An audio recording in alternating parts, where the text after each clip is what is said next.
the person that you can completely map and who only does positive things for you, it's like A, you don't know that person. B, they're not communicating with you, nor you with them. Maybe they're just subordinating themselves to you or you to them.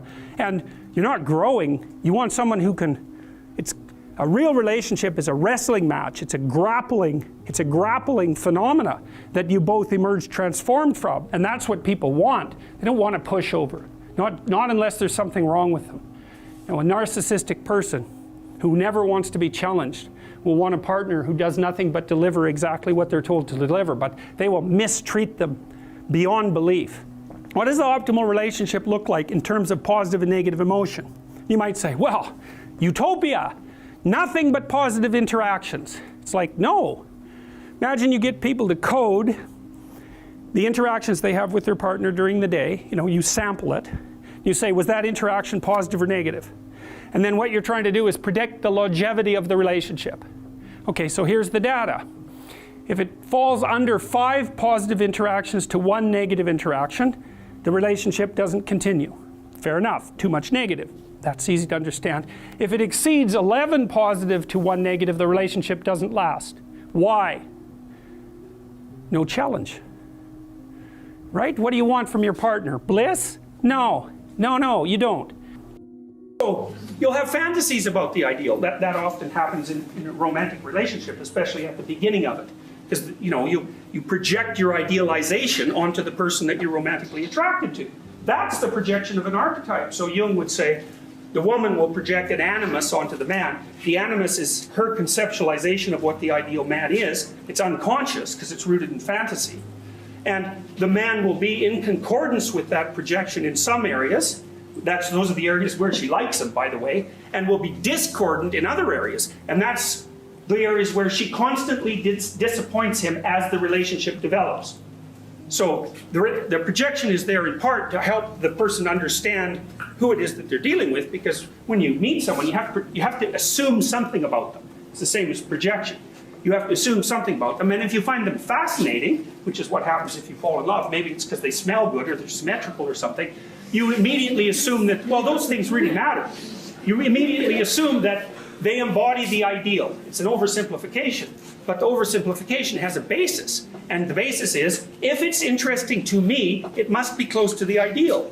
Well, yeah, except the person that you're going out with, attracted to, is warped and bent and flawed and twisted in 300 ways, and you'll find that out soon enough, just as they will about you. And that often just blows the relationship into bits, because the person will say, well, she wasn't who I thought she was. It's like, well, whoever said she was who you thought she was?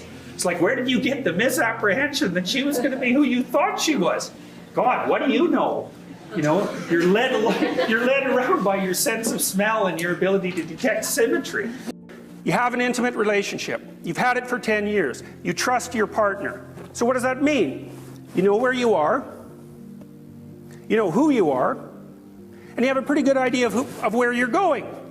And then one day you'll find out that your partner has been cheating on you, not with one person, but with 3 people. And for the whole 10 years.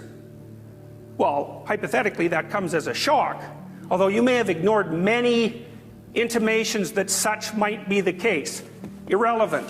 Let's say it comes as a shock. Well, what happens to you? Well, you don't know where you are.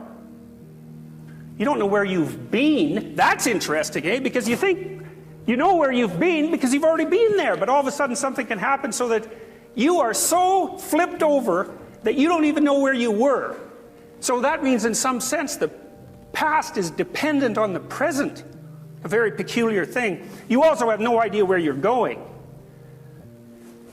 In terms of not knowing where you are, that's deep, eh? Because you might think, well, I thought it was in a marriage. That turns out to be wrong. I thought I knew who my wife or husband was. That turns out to be wrong.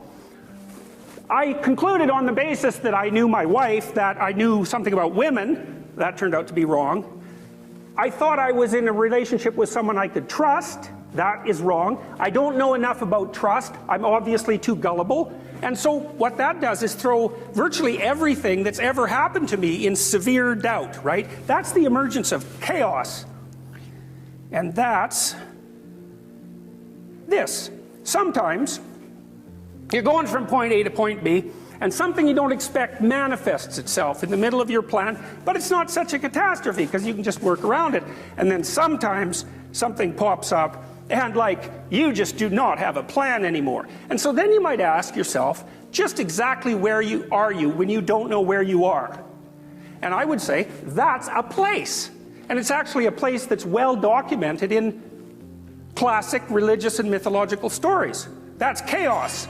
The Taoists, for example, they believe that the world is made out of chaos and order. Well, order, that's where you are when what you do gets you what you want. Chaos, that's where you are when you have no idea what's going on. And you might ask, well, is there a way that you should act when you're in chaos?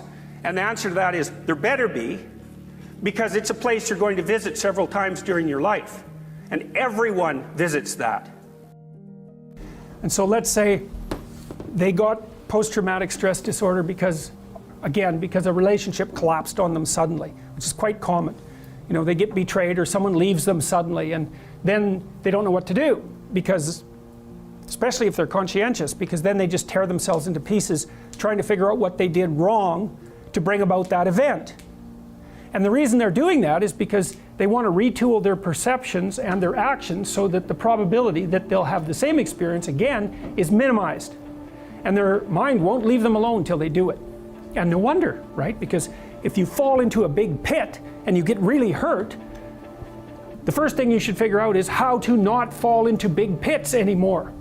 And your mind is set up exactly for that. And so what you do with someone who's having problems like that, so maybe they're waking up at the middle of the night obsessing about what went wrong, is you walk them through it.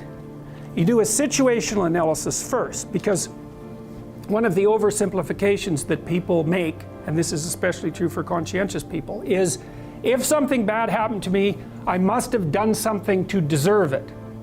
Now that's actually a pretty functional idea, because it suggests that there are things about your behavior that you could change that would make the future better.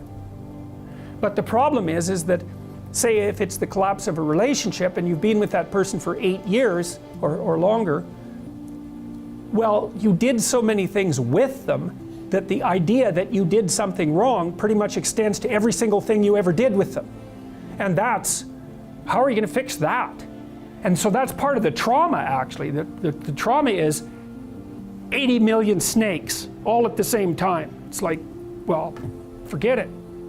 You don't have time to go through all that material. And so partly what you do is with people, and this is what you should do with yourself too, is you do a situational analysis.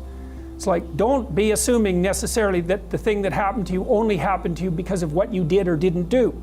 There's all sorts of factors at play.